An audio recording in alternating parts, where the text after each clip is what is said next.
আসসালামু আলাইকুম রহমতুল্লাহ। প্রিয় ভাই, একবার কল্পনা করুন, এমন একটা ময়দানে আপনি অবস্থান করছেন, সূর্য মাত্র 1 মাইল উপরে এসে তাপদাহ দিচ্ছে।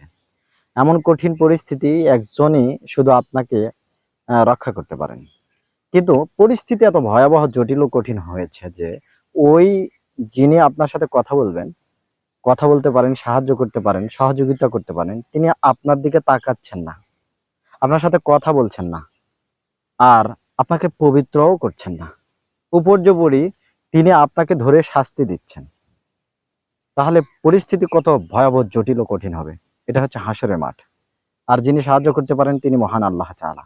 কিন্তু আপনার একটা অপরাধের কারণে আল্লাহ তাআলা আপনার দিকে রহমতের দৃষ্টিতে তাকাচ্ছেন না, কথা বলছেন না, পবিত্র করছেন না, উপর্যুপরি শাস্তি দিচ্ছেন।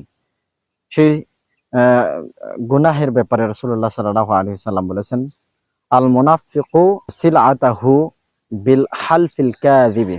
যে ব্যক্তি মিথ্যা কসম খেয়ে তার পণ্য বিক্রয় করে, ওই ব্যবসায়ীদের জন্য এটা ভয়াবহ একটা বাণী, যারা তাদের ব্যবসা পরিচালনা করে মিথ্যা কসমের ভিত্তিতে।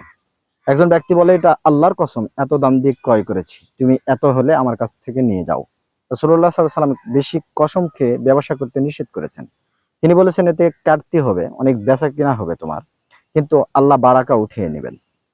সম্মানিত উপস্থিতি, যে ব্যক্তি মিথ্যা কসম খেয়ে তার পণ্য দ্রব্য ক্রেতার কাছে বিক্রয় করে, ওই ব্যক্তিকে হাসরের মাঠে এভাবে শাস্তি দেওয়া হবে।